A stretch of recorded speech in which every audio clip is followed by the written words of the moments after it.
What up? Welcome to my first YouTube video. I'm understanding right now why a lot of creators don't. We're gonna restart this. Needing a snack, you know. What up? Welcome to my first YouTube video. I'm now understanding why creators don't wear glasses, but I need glasses, so who cares? You get to deal with the line through my glasses.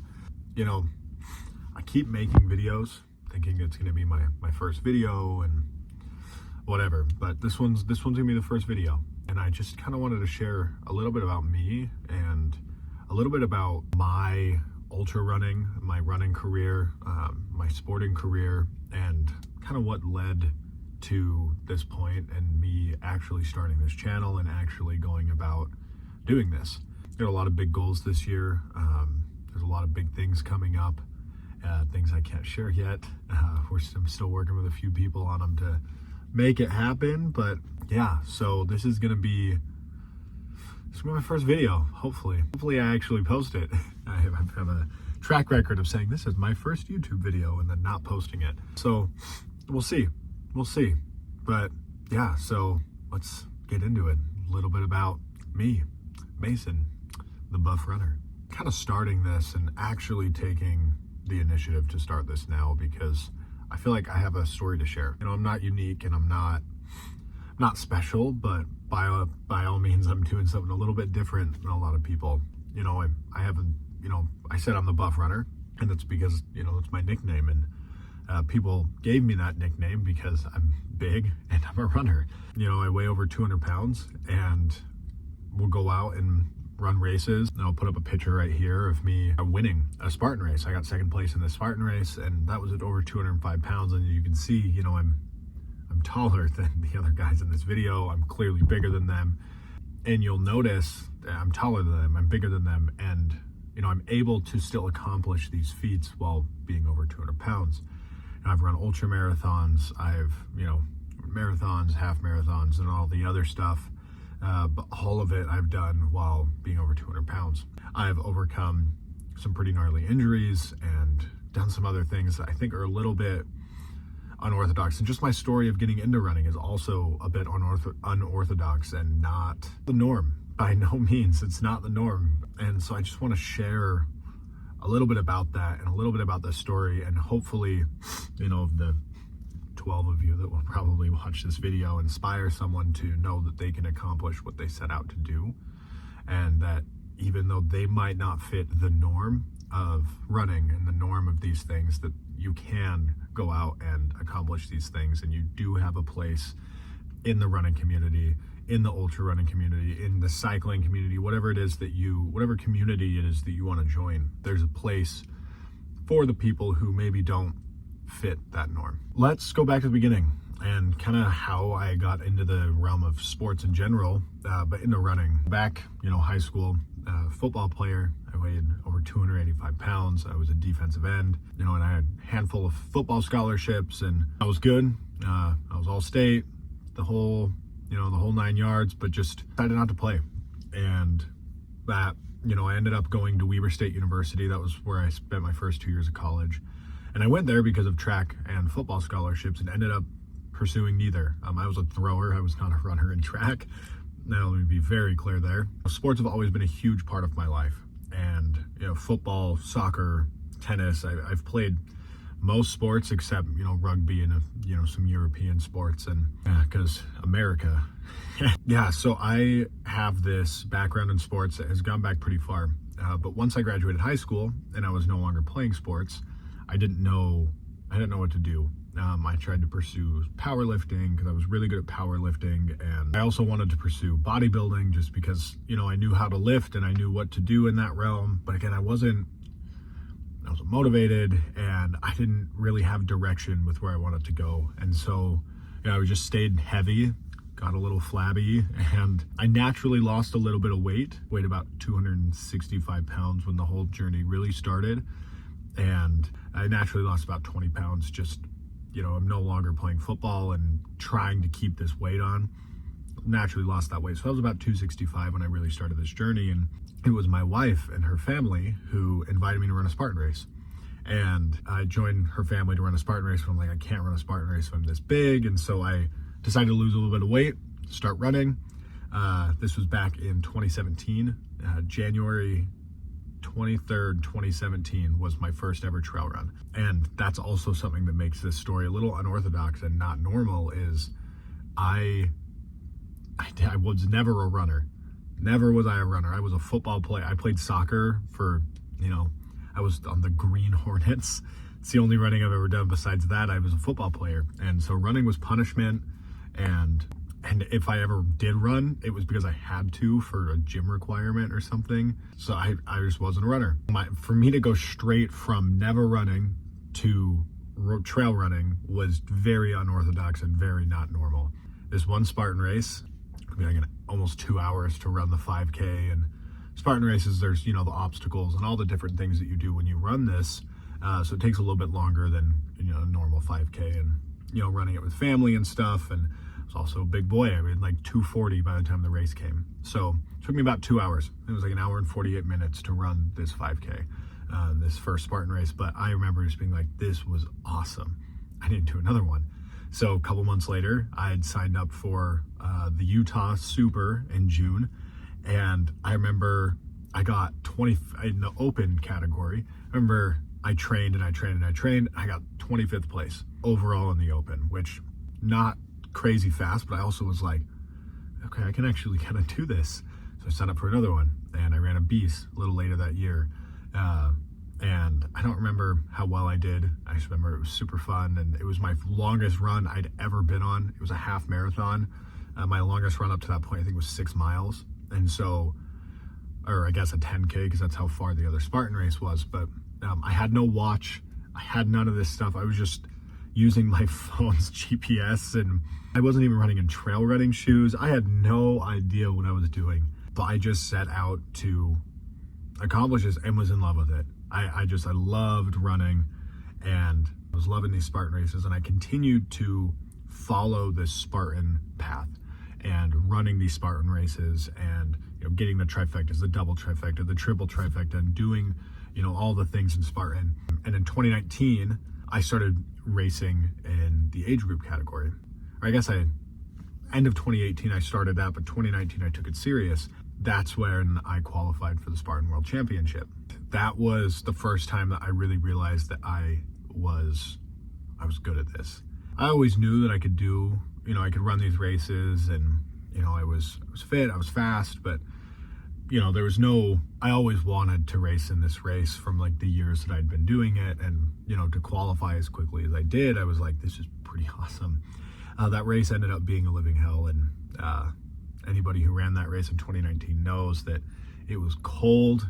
Only a handful of people finished.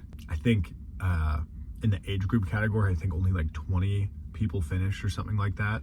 And I got 17th. Almost last, not quite. Yeah, but it was wild. It was a blizzard. It was 20 degrees. We were swimming. There were a bunch of water obstacles on top of that. We were climbing on frozen metal monkey bars. My hands were numb. Skin was peeling off my hands. It was brutal. It was gnarly. But that was, I feel like, what flipped the switch that I was like, that was actually kind of fun. The pain was actually kind of fun. And that's when, that ultra marathon switch kind of started to click. But this is the end of 2019. So come 2020, we all know the events of 2020.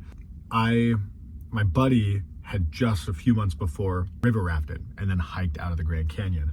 I guess you raft in and then you get to Phantom Ranch and you hike out, not South Kaibah, but Bright Angel. You hike out Bright Angel and then you leave. And he just done that and he was showing me pictures and I was like, oh, that's awesome. I need to go do that. I was like, do people run the Grand Canyon? I had no idea. And he was like, yeah, people do. And I was like, cool, I'm going to go do that. Absolutely unaware of what I was getting myself into. And I just went.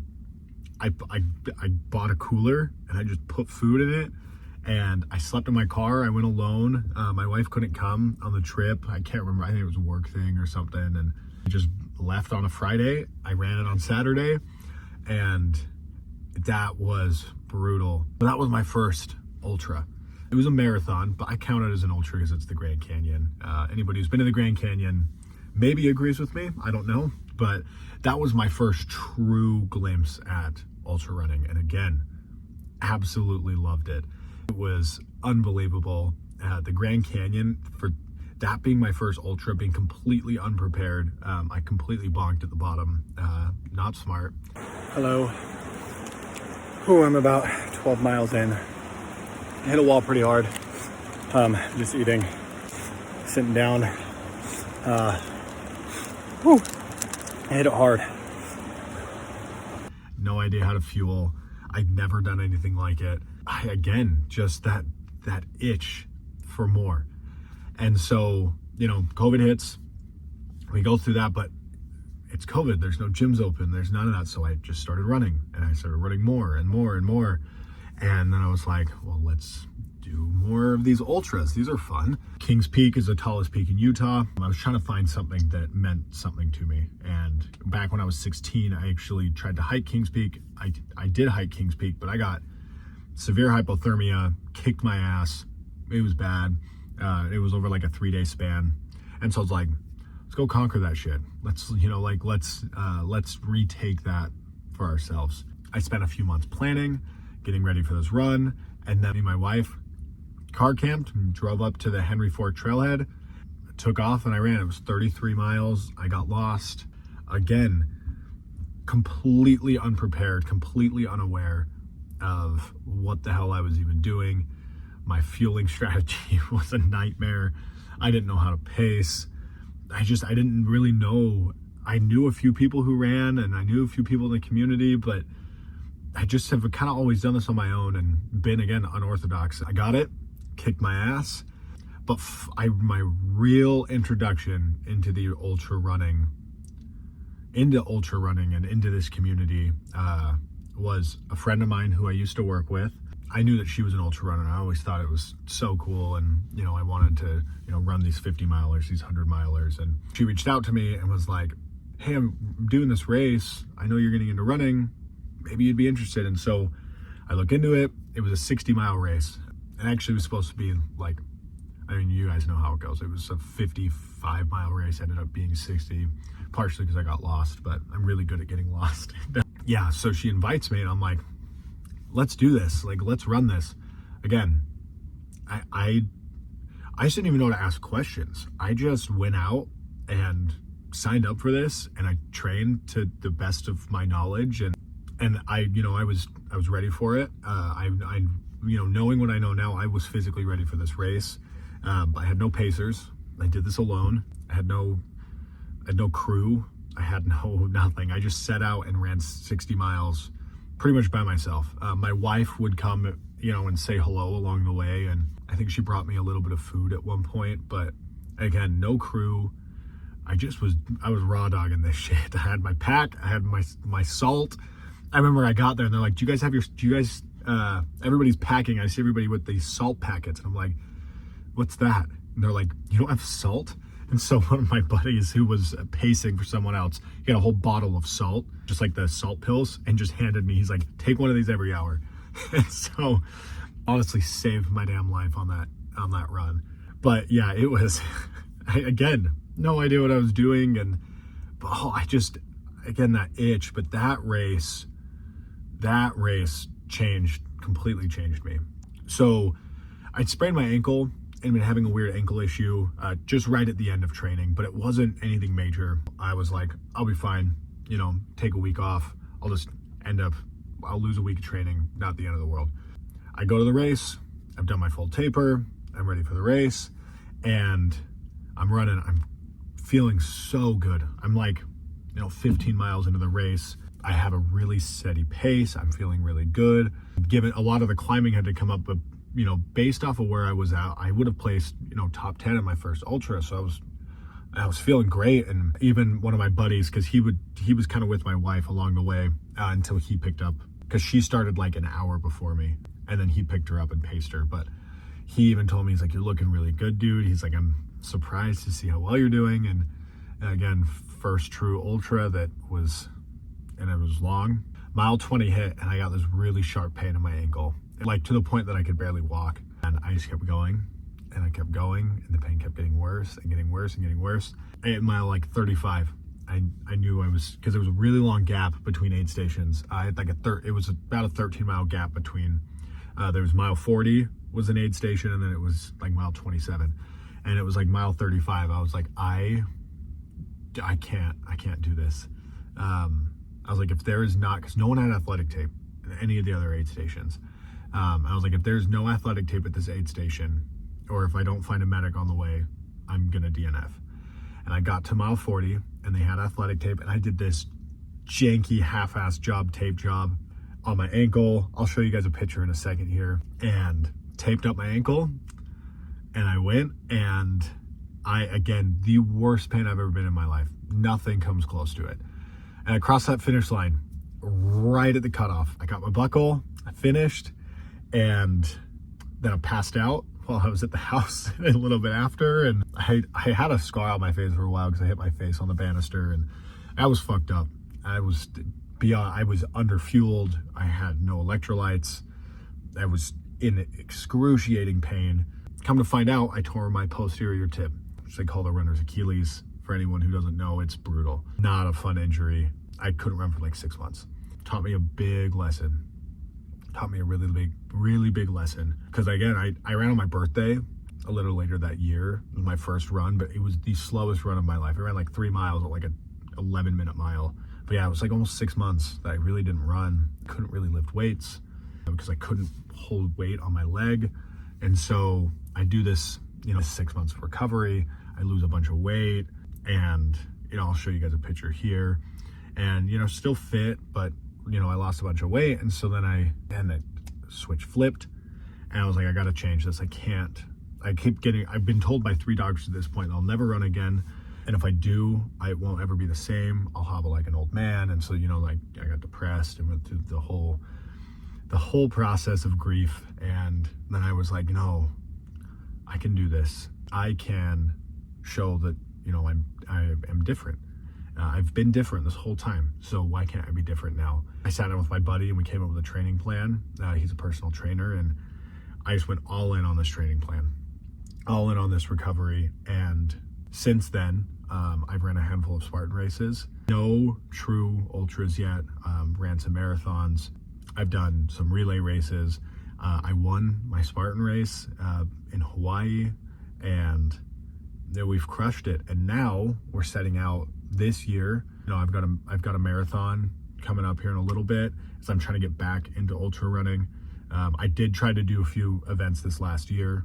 So I tried to do a couple of ultra events this last year, but some health stuff, which we can talk about a little bit later. Some health stuff kind of stopped me, and so I wasn't able. I was going to run rim to rim to rim through the Grand Canyon twice this year. Both events just kind of fell apart. Stress, injuries, different things. Wasn't able to actually take on any ultras, but I ran a handful of races and performed pretty well. And so now, as I'm building back to my ultra running form again, I've got a marathon coming up, and then this year we're going to run Tahoe. We're going to run around the whole lake of Tahoe. We're going to do a 50-miler. Next year we're going to do our first 100-miler. And yeah, it's kind of my really weird, really unorthodox way I got into ultra running. And that might have been kind of dragged out, but it's my story. Yeah, so that's it. That's my story, my unorthodox story of the buff runner. Done all this that I just mentioned at 200 pounds or more. I won my Spartan race at 205 pounds. I ran I ran the Whiskey Basin, that 60-miler. I ran that at 205 pounds. Right now, I weigh like 215 and am just as fast as I was back when I was 200 pounds. We're taking on this buff runner personality, and we're going to show that you can be buff and you can be a runner. You can be big, you can be a runner. You can be unorthodox, and you can do these endurance events, and you don't have to be the norm. You don't have to be this skinny cyclist. You don't have to be a tall, skinny runner. You can be who you are and still accomplish what you want to accomplish and set out for the goals and the dreams and the different things that you want to accomplish. And you don't have to fit the norm. You don't have to fit the norm. Let's break the norm. Break the mold, be yourself. Yeah. And I hope that you don't subscribe to this. And I hope that you just randomly stumble across it.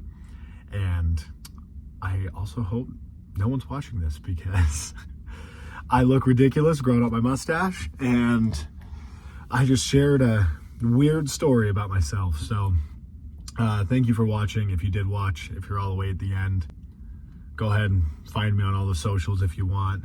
You know, I'll throw in a little sponsor, because it's my sponsor. It's my company, MYB Sups. It's an endurance pre-workout company, or an endurance supplement company. And right now we just have a pre-workout. We're small, we're growing, but it's kick-ass. I use it for all my events. I use it for all my runs. It's called MYB Sups, stands for Move Your Body. And we just rebranded our pre-workout, which was actually called Buff Runner.